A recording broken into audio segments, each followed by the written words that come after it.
Sot kemi nderin dhe kënaqësinë nga kjo fushë, ta kemi psikologun, profesor doktor Mitajr Haskuka. Përshëndetje dhe mirë se erdhët. Përshëndetje, mirë se ju gjeta. Faleminderit për ftesën. Faleminderit që keni ardhur, ju mireni edhe me politikë, ju kemi edhe deputet, kështu që sot e keni lënë edhe seancën për shkak të rëndësisë të madhe që e ka shëndeti mendor. Një pjesë do të paksa do t'ju vonojmë dhe do të flasim për një temë shumë të ndjeshme dhe shumë të rëndësishme, sidomos për vendin tonë kur numri çdo ditë e më shumë është në rritje. Do të flasim për në përgjithësi, por me një fokus ndoshta edhe tek substancat narkotike. Për në varfëri më duket që na krijohet nga shumë çka që edhe pa vetdijen tonë bëhemi të mbarur.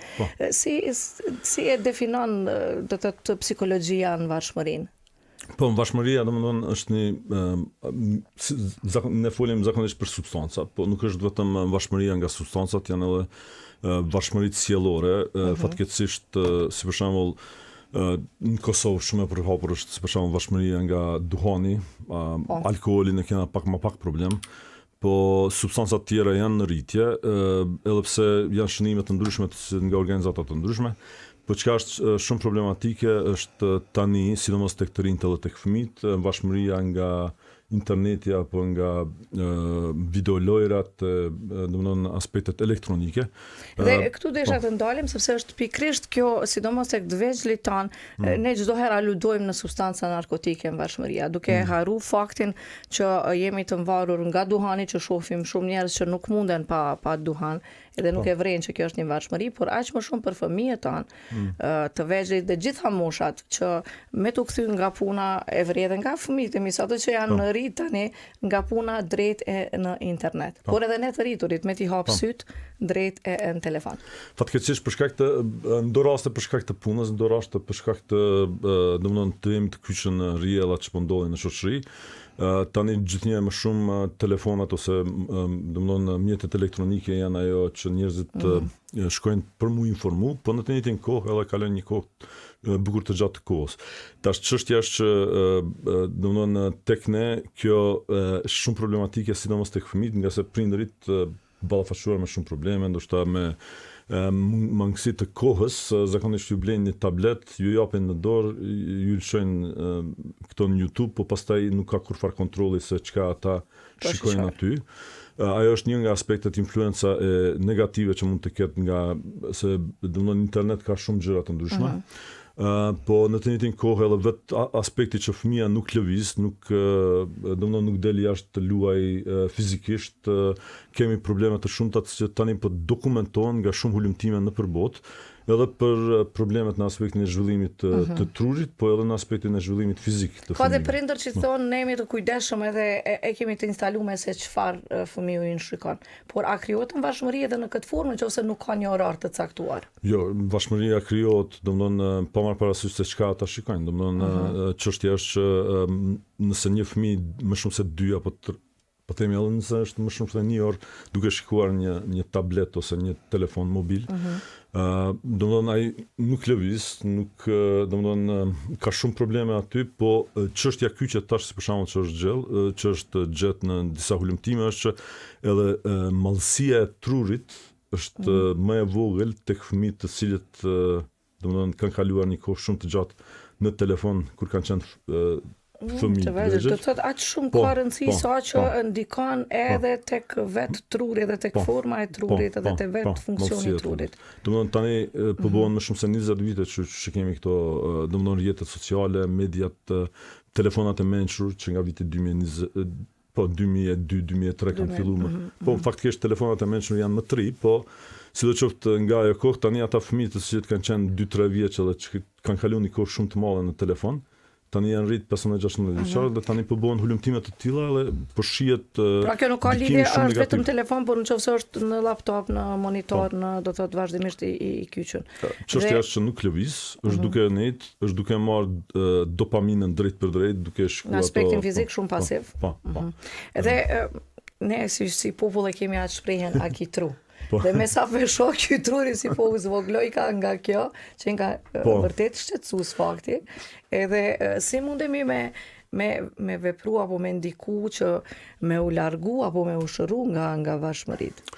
Po, çështja është varësisht nga varfëri, domethënë si për shembull drogat rënda si heroina, kokaina, kështu. Do të kthehemi edhe te drogat, fillimisht po flasim për celularët dhe për internetin për fëmijët. Normal, për fëmijët duhet me gjetë fëmijët domethënë ndonjë hobi, të cila është jashtë, domethënë ose që ka aktivitet fizik. Domethënë normal që fëmijët në kohën e zhvillimit të tyre, domethënë dëshirojnë të eksplorojnë, dëshirojnë të shohin gjëra të reja, eksplorimi vetvetiu krijon dopamin në trurin tonë. Domethënë kur shohim gjëra të reja, marrim kënaqësi, nga se kjo është gjenetike. Edhe çaja që po ofron interneti janë ato reelsat e shkurt 20 minutë ku fëmijët domethënë faktikisht e marrin çat dopaminën drejt për drejt, po duhet me kthy ato dyshys jashtë. Është më lehtë me thonë se sa më bë, po çështja është nëse fëmijët janë të interesuar po themi për taekwondo ose për muzikë ose për diçka tjetër, duhet të shikojmë të gjejmë kurse, të dërgojmë aty. Normal kërkon edhe mjete financiare, po edhe nëpër shkollat tona duhet të zhvillohen më shumë aktivitete jashtë kurrikulare. Domethënë që të ketë mësime shtesë për nxënësit që për shembull janë të interesuar për muzikë ose mësime shtesë për ata nxënës që janë të interesuar më shumë për fizikë, ndoshta ka më pak, po ka të tillë me siguri. Për teknologji, për sport, për gjitha drejtimet. Edhe me një farë aspekti që kohën që ata e kalojnë pa lëvizje e kthy në kohën që ata janë duke lëvizur, duke edhe me pas interakcion me njerëz tjerë. Realisht problemi i mediave tash po shohim që në për restorane mund me qenë 4 veta, po të gjithë duke shikuar telefonat e tyre. Faktikisht po na hup edhe me një farë aspekti atë bashkëbisedimi, do të komunikimi nuk është si ka qenë më parë, nuk ka vëmendje, nuk ka emocion takimi që ka ndodhur përpara. Fatkeqësisht unë kam raportime të fëmijëve adoleshentë që nuk din të bisedojnë me njerëz tjerë faktikisht. Mungon oratoria, mungon shprehja për shkak të mos komunikimit. Mungon edhe mënyra se si duhet të komunikohet me të tjerët. Domethënë se tankon ka kaluar duket me telefona. Po ashtu një send shumë e rëndësishme, për shembull, në kohën tonë, unë tash si gjenerat pak më e vjetër, ne kemi pas një rreth të gjë shoqëror, kemi kaluar një kohë me shoqet mas së shkollës. Kemi dalë me pi kafe ose kemi dalë me shtit shumë e radhë. Tash kjo shumë po mungon, domethënë tek të rinjt po vret që kanë shumë më pak rrjete sociale të vërteta në jetën e përditshme. Se rrjeti social në internet nuk do të thonë që ke në të vërtet një rrjet i cili të mbështet. Edhe mungesa e shoqërisë, shokëve dhe shokëve, po është një problem tash që po krijohet më të madhe në shumë shoqëri të botës, sidomos në vendet ku ka zhvillim, edhe ku nuk ka pas kontroll të tillë të rrjeteve, të sjelljeve të fëmijëve, sidomos kohën që ata kalojnë me rrjete sociale. Edhe është pa që sa më shumë që fëmia është me internet, me rrjete sociale, me video lojra, çaq më pak ka atë rrjetin shoqëror të shokëve dhe shoqeve. Më të mangët. Dhe kjo po tregon prapë e dëshmon dhe do ta dëshmojnë çdo herë që ne jemi qenie sociale, jemi të krijuar si tillë dhe nuk mund të funksionojmë dot si të vetëm, jemi të cungum, të mangum. Të kalojmë pak tashmë tek këmbashmëritë ndaj substancave narkotike.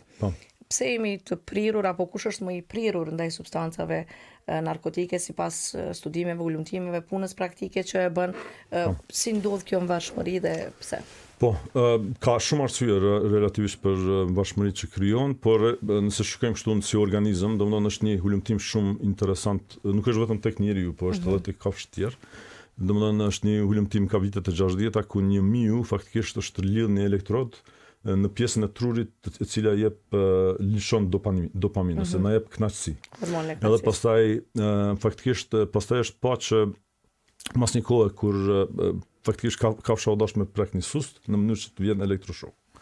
Fillimisht kafsha ka preferu ujin, ushqimin e kështu gjëra të tjera, por pastaj masi që ka zbulu që prekja e kësaj suste jep kënaqësi drejt për drejt, ka fillu me prek vetëm sustën derisa faktikisht ka kolapsu fizikisht pa ushqim dhe pa ujë. Do të thotë tek ne njerëzit që priremi tek kënaqësia duke harruar elementaren, ujin, ushqimin, gjumin. Çështja është tek varësitë, sidomos te varësitë të cilët kanë me substanca psikoaktive. Këto substanca psikoaktive na bëjnë, domethënë, faktikisht na japin kënaqësi në aspektin asaj që ose bllokojnë tretjen e dopaminës ose bëjnë lëshimin e dopaminës në trup. Edhe pastaj njerëzit në atë moment ndjejnë kënaqësi. Po kjo faktikisht shkakton bashkëmërinë të armën se trupi Kështu vetë ju. duket edhe në dashuri, se po e lidhi pak me disa nga fillimisht, tekstet këngëtare, këngëtare të këngëve, që thuhet, do thotë vdes pas saj nga dashuria, për shkak të kënaqësisë që e marrin nga partnerja apo partnerja, ata pastaj harrojnë edhe ujin, edhe gjumin, edhe gjitha dhe në një kaos të vërtet derisa përfundojnë edhe në një lloj vashmërie ndaj. Pikërisht për shkak të kënaqësisë. Është faktike kjo. Njerëzit krijojnë vashmëri edhe me njerëz tjerë, është fakt. Po çështja e vashmërisë, domethënë në aspektin problematik për substancat psikoaktive është që fillimisht me doza të vogla fillon me marrë çat dopamin. Pastaj gjithmonë duhet me rrit dozën, nga se trupi krijon tolerancë ndaj atyre materieve, edhe faktikisht kur nuk e merr ato, faktikisht ti ndjen tërheqjen, simptome të tërheqjeve, të cilët mundin me qenë për shkak të mungesës së dopaminës, dhimbje në trup, dhimbje në çdo, domethënë edhe kështu me radhë, edhe me të vërtet pastaj njerëzit duhen me marr ato vetëm me funksionon në mënyrë normale. Tani më nuk kanë kënaqësi, po vetëm për me funksionon në mënyrë normale, si njëri normal, duhet me marrë ato. Derisa po përmendet që fillojnë me marrë përmendi një lloj kënaqësie. Kjo shifet që kur janë të pakënaqur për shkak të problemeve, traumave që munden mi pas, por ndonjëherë edhe nga kurreshtja. Është vërtetuar ndonjëherë që pa pas kurreshtje ose duke qenë qetë që njeriu e ka provu substancat narkotike? Realisht, si thatë edhe ju, domethënë janë shumë arsye të ndryshme për pse fillojnë njerëzit me përdor substanca psikoaktive, po si për shembull ne shohim që sidomos tek të rinjt, adoleshentë, kemi bën një hulumtim vitin 2024. Njerëzit, adoleshentët fillojnë nga grupi, domethënë si për shembull për me hinë në një grup fillojnë me pitë cigare, që me qenë me atë grup e kështu me radhë. Pastaj prej cigares me kalu në alkool. Prej alkoolit po themi kanabis e kështu me radhë, zakonisht nuk shkon drejt për drejt në heroin, po shkon në mënyrë graduale. Edhe gradualisht i hin ato substanca edhe kërkon substanca edhe më të fortë, edhe në fund domethënë krijohet vashmëria. Domethënë kjo njëra nga aspektet. Aspekti tjetër mundet me qenë ajo me eksploru diçka, me qenë kisha edhe ma in kështu me radhë. Gjë që nuk e bën ma in, fatkeqësisht që nuk e di në atë moshë, edhe pse në Kosovë fatkeqësisht sipas raportimeve në për media që bëhen, që lexojmë në portale të ndryshme, që numri i mbashmërisë në vendin tonë po rritet, fatkeqësisht nga substancat narkotike çdo ditë në rritje, aq më shumë edhe ka pasur rast kur në psikiatri janë trajtuar dhe po trajtohen edhe 3 fëmijë 10 vjeçar pikërisht nga substancat narkotike. Na që kemi pa është realisht është një hulumtim ESPAD, që është hulumtimi në për shkollat e gjithë Evropës, European School Survey for Drugs. Edhe me një farë aspekti në këtë hulumtim bëhet metodologjia e njëjtë në të gjitha vendet e Evropës, domethënë 36 vendet e Evropës, edhe na si Kosovë jemi kyç në këtë hulumtim vitin 2011, kam qenë hulumtuesi para në ato, pastaj departamenti i psikologjisë ka vazhdu. Edhe vitin e 2024 të në kena bo hulumtimin e 3. Qa kemi pa është që realisht në Kosovë, ne në krahasim me Evropën, kemi qenë shumë ullët në të gjitha droga, domethënë fatmirësisht. Domethënë në krahasim me mesatarën e Evropës, edhe me vendet e Evropës, zakonisht jemi përmend si vendi që përdoret mas pakti. Në 2010, po tani në 2024. Tash në 2024 fatkeqësisht për cigare kemi dalë në vendin e parë, tek të rinjt, 15 vjeçar. Alkooli është duke u rrit, po prapë jemi poshtë. Unë jam apartiake dhe të përmende 2011, 2019 më pak është përdor, tash është të rrit. Do thotë kjo tregon shumë çka si qëndron vendi jonë, sepse është prirën nga diçka, po të kishte punë, po të kishte, më duket që do të ishte, ndikon edhe kjo papunësia e madhe ose problemet në familje për shkak që ballafaqohen prindrit. Janë dy sene këtu. Kjo është hulumtimi 15 vjeçar, që në mënyrë me parashikutarme. Domethënë është Agjencia Europiane e Drogave, cila e bën këto me 15 vjeçar edhe krahason vetëm 15 vjeçar, që më qenë krahasimi i mirë. Domethënë kjo është gjendja. Në aspektin e përgjithshëm shoqëror, fatkeqësisht nuk kena shënime drejt për drejt, apo janë shënime kështu anekdotale, numri pacientëve që janë për qendra të mjekimit, numri i vdekjeve për shkak të overdozës e kështu me radhë, që edhe aty nuk ka shënime të mirëfillta, realisht për me e kuptu. Po çështja është që ne, domethënë do aspekte, po do më si Evropa, po fatkeqësisht edhe në përdorimin e drogave, po shkojmë në atë trend, edhe pse në Evropë tani më, sidomos tek të rit, ka filluar me rasti për shembull përdorimi i cigares, përdorimi i alkoolit. Është kjo ngritja e vetdijes, kur ngritet vetdia bie numri i sidomos në Europë është për shkak të edhe normal politikat shtetërore ku cigaria tatohet shumë, është shumë e shtrenjtë, edhe qasja ndaj cigares është shumë e shtrenjtë. Po në të njëjtin kohë edhe kampanjat në për shkolla, realisht ne kemi një par problemi që edhe pse është rrit, vetëm 10 deri në 12% të nxënësve, si për shembull kanë një farë trajnimi ose kanë ndonjë workshop ku ju tregohet punëtori, ku ju tregohet për dëmet që shkaktojnë substancat psikoaktive tunis prej duhanit deri tek heroina e larta. Është temë shumë e gjerë për me u diskutu dhe kemi nevojë për shumë këshilla nga ju, sidomos ju që edhe hulumtoni si profesor doktor, por si ti qasemi adoleshentëve, fëmijëve tanë në momentin kur kemi kuptuar që ata kanë krijuar vashmëri qoftë nga drogat, qoftë nga duhani. Ja, për shembull, po e marr shembull duhanin, unë kur e kam kuptuar për djalin tim që po e pin, me të vërtet në një farë forme e kam përjetuar shumë rënd sepse ai është rrit me njërin prind dhe unë nuk e pi duhan, nuk e pin as në familje. Dhe si ka mundësi me përdor, kjo ka qenë pak e pakapshme, jam mundu me qenë e hapun që me pi lirshëm për mos me tepru, po e shoh që e pin mjaft. Dhe si me reagu, sepse mi thonë mos pi se s'bën mirë, ajo po më duket po e nxit me e pi më shumë. Po realisht çështja kyçe është që edhe pse fëmijët tani janë informuar për dëmet që shkakton duhani, sidomos domethënë problemet shëndetësore, kardiovaskulare dhe gjitha tjera. Po edhe kanceri e këto gjëra të tjera, domethënë ajo është për parandalim. Në momentin që fillojnë, atëherë është pak problem, domethënë aty ka të bëjë me shoqëri, domethënë me kënd është nëse shoqet e djalit janë konsumues të duhanit, atëherë është pak problem, ai duhet me dal pak jashtë rrethit që me mujt me lënë. Shumë lehtë është me parandalu pirjen e duhanit, se pastaj lënia e duhanit është shumë e rëndë, shumë problematike se edhe droga tjera realisht. Vërtet, si me reagu ne si prindër kur i shohim fëmijët tanë? Po normal është mirë që gjithmonë mi potencu ato dëmet fizike, po marr parasysh ndoshta e lollim, po ndoshta nëse shkojmë rrepsisht për me ndalu, ajo me siguri s'ka më pas sukses. Ja mundu me lëm vetëm në balkon se po është ftohtë, se shumë nxehtë, por për që s'po e ndalon dhe këtë bëra si pyetje për gjithë prindrit, por çfarë prindrit kur kuptojnë adoleshentët e tyre fatkeqësisht që kur hasin marijuanë në xhepat e tyre, si duhet të reagojnë? Sepse ndonjëherë dhe mënyra e reagimit ka të bëjë shumë me atë se si do të vazhdon pastaj procedura e shërimit. Unë mendoj që drejt për drejt duhet me kërku ndihmën profesionale në drogat e rënda, se nuk mundet familja me bë diçka aty, ose ndoshta mund, po ne s'po them absolutisht që nuk ka gjasa me bë diçka, po më mirë është me kërku ndihmën e profesionistit, se çështja është edhe pse te ne ende nuk kemi të zhvilluar shumë psikiatrinë dhe psikologjinë e cila merret me varfshmëritë edhe me lënien e substancave psikoaktive, po çështja është që marihuana ose kanabisi ose çdo që është hap për tutje. Domthonë edhe me një farë aspekti sa më herët që ndalim këto, çash më domthonë më mirë edhe më se momentin marijuana është shumë e shprehur në vendin tonë. Shohim shumë nga të rinjët, biles edhe ju këtu në universitet jemi afër edhe shumë herë me të kalu andej ndëgjohet edhe aroma e marijuanës që fëmijët apo të rinjtë e përdorin në këto parqe të ndryshme. Dhe jo vetëm në kryeqytet, por edhe në tjera qytete edhe të vogla, marijuana është shumë e shpeshtë dhe aq më keq që nuk dihet se është marijuana e pastër apo jo. Ajo çfarë të rinjt po e thonë është që nuk e bën kur gjë sepse në vendet zhvilluar është e legalizuar.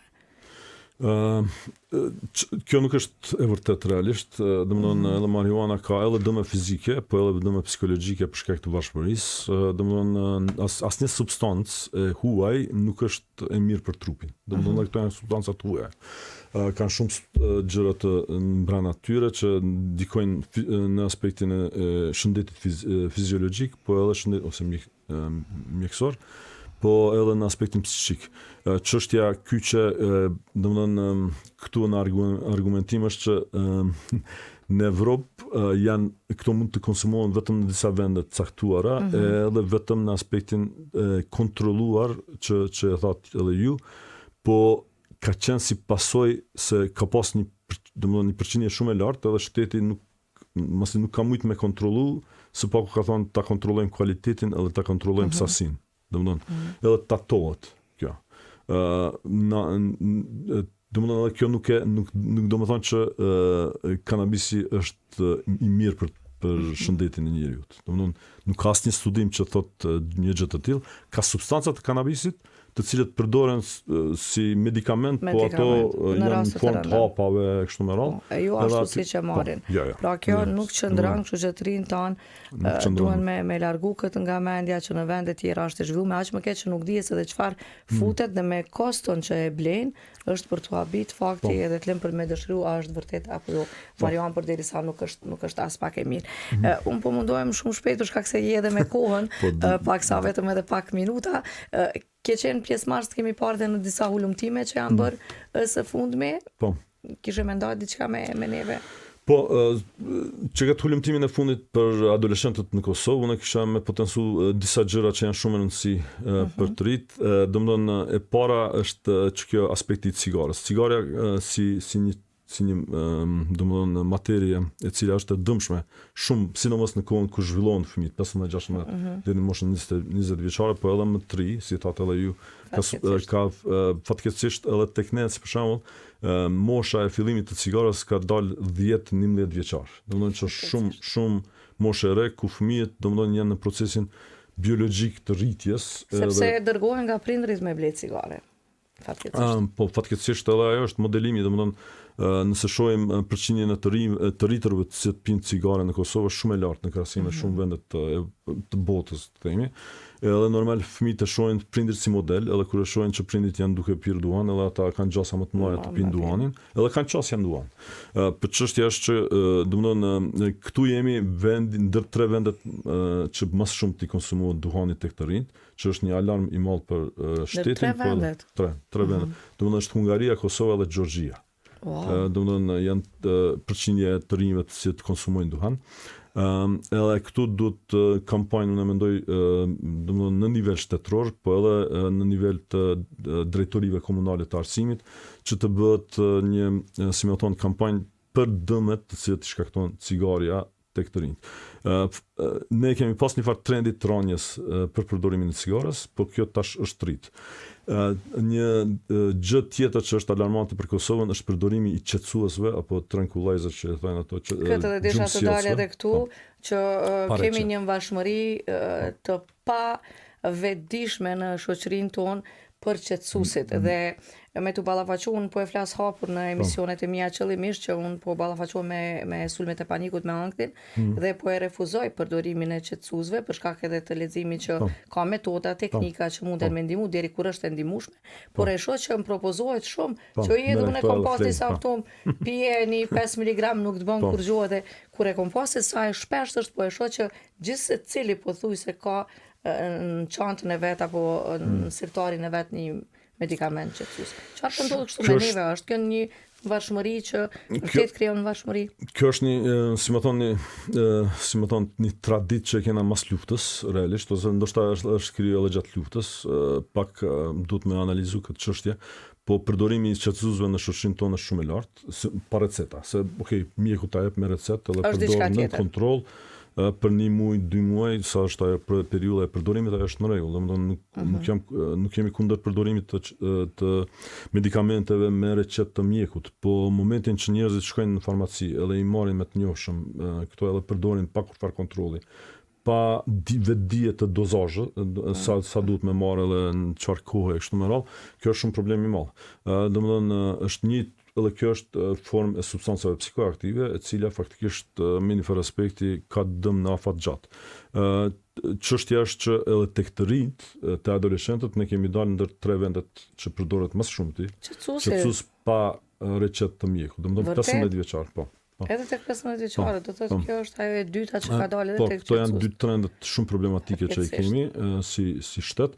Përndryshe në substanca të tjera thash ende jena tek pjesa e poshtë dhe uroj të mbetemi e të shkojmë edhe më poshtë. Shpresoj që mbesemi aty. Që mos të ngritet. Po këtu duhet një punë shumë e madhe dhe mendoj që edhe institucionale normal tash kanë filluar do kontrolle më të mëdha për farmacit që këto substancat të jepen vetëm me receta, po ne e dim që janë gjë, në Kosovë çdo person e njeh një farmacist ose e ka një familjar ose diçka, edhe aty pak është problem, po mendoj që duhet edhe ata të kuptojnë që kjo nuk është mirë që janë të bo një personi nëse japin domethënë medikamente pa recetë, janë duke shkaktuar dëm, dhe mendoj që po preventiva është në fëmijëri. Domethënë po kjo tregon edhe një problem tjetër që shumë njerëz po kanë shumë probleme të ndryshme psikologjike edhe po mundohen me zgjidh vetë atë problem që nuk është në rregull. Më mirë citat ju është 5 terapi ose 5 seanca terapeutike, ndoshta është edhe më shtrejt, ndoshta po ka qendra të shëndetit. Për momentin është më i shtrejt, dorën në zemër po e them vet, është fakt që psikoterapit janë pak të shtrejta, por nëse e analizojmë me probleme që na i shkakton dhe që të rikthehet ankthiesa kontrolla mjekësore, që vetëm në 4 vizita ti 200 euro i shpenzon. Atë sa kishe me i bo 7 seanca tek psikoterapisti. Fakt realisht në për disa qendra si në Prizren, Prishtinë, Gjakov, shtu janë qendra të shëndetit mendor ku ofrohet shërbime psikologjike pa pagesë. Ishin edhe medikamentet pa pagesë, edhe shërbimet pa pagesë. Edhe mendoj që nëse dikush ka ankth, është më mirë në të shkon në këto qendra të shëndetit mendor. Dhe mos ta ketë atë frikën që është i çmendur. Jo. Kjo mund të ndodhë çdo kujt. Domthonë çdo person në jetën e tij mund të kalojë një periudhë ose me depresion, ose me ankth, ose me stresin. Dhe për këtë arsye kam menduar se po e flas hapur, që është e natyrshme, që me përjetu ankth është e natyrshme, ka ndodhur ndonjëherë edhe në emision, por e kam te kalu, kështu që më duket që kur e flasim, por të dimë edhe ku me kënd të bisedojmë, ta kemi dikë të zemrës, por më së miri janë psikoterapistët. Aty e ke edhe sekret çfarë dëshiron me fol. Domthonë ka shumë tani ne kemi është si vjet 25 vjetori i departamentit psikologjisë, kemi shumë psikologë të mirë të cilët ndoshta edhe me shumë më çmime është të arsyeshme ashtu si. Atëherë na i propozoni të vinë edhe në studio, paksa edhe një promovim i tyre të bëhet sepse jemi mësuar në disa emra të themi kështu vazhdimisht i shohim vetëm personat e njëjtë. Besoj që me departamentin këtë bashkëpunim do ta kemi, që edhe me na i sjell psikologët e rinj, ata të cilët edhe japin shumë sepse dëshirojnë edhe me dëshmu veten, mos bazohemi vetëm në një emër sepse shkenca çdo ditë më shumë po avancon. Ka gjëra të reja, hulumtime. Faleminderit që ishe, por pasi që jere deputet, unë i kam 3 kërkesa. Faktikisht edhe një premtim. Premtimin që prapë do të na vish në studio, me një kompakt më të gjatë, derisa jemi me ciklin emisionit. Në ditë kur s'kemi ndaj seancë. Patjetër. Edhe ato 3 na i bësh fala kryeministrit Kurtit, edhe ta lusësh që të punoj në atë drejtim me departamentet e tija përgjithëse, me ministrit përgjithëse, që ky numër në këto hulumtimet i paske edhe dëshmit dhe faktet, adoleshentët tanë do të që po dalin të tretit për përdorimin e cigares, do të mundohet të rrit aktivitetet, punën tek të rinjt, qetësust të jetë denime strikte në farmaci, ama denime kështu të pafalshme, si në Turqi në Buxhe që shkruan bunda Allah jo, këtu zot nuk ka, ashtu të jetë edhe në farmaci. Do të thënë 3 kërkesa tona që shumë kërkesa të arsyeshme, dhe besoj që edhe një pyetje në fund e kam si deputet, por edhe si psikolog. A mendon, sepse po e flasim edhe këtë gjë, për me u bë psikoterapist duhet edhe vetë me kalu në psikoterapi 5 vjeçare. A mendon ti që duhet me u fut në sisteme qeverisë kudo në botë që deputetët para se me u bë deputet me boni psikoterapi 5 vjeçare? A kishte me qenë më profitabile? Se me i shëru ato traumat komplekse që i kanë. Po flas për gjitha partitë, pa dallim. Po, unë mendoj që shumë e rëndësishme është shëndeti mendor, dhe duhet të ketë një farë ska. Ka mundësi pra me bozo pak më shumë, të lutem. Po fatkeqësisht nuk mund me detyru njerëzit në këtë aspekt. Po jo vetëm fol sa është i rëndësishëm. Është aspektin e drejta të njeriu, domethënë që njeriu, domethënë nëse kërkon, po unë mendoj që po duhet me ngritë. Duhet me u fut që me qenë pjesë e ligjit. Unë mendoj që do të ishim gjithë më mirë. Këta i faleminderit shumë që ishe me neve. Laura, ishte një bisedë shumë e këndshme dhe besoj që me ndihmu edhe njerëzve domethënë me kuptu këto probleme, sidomos prindërve të kenë më shumë kujdes me fëmijët e tyre edhe me vashmëri.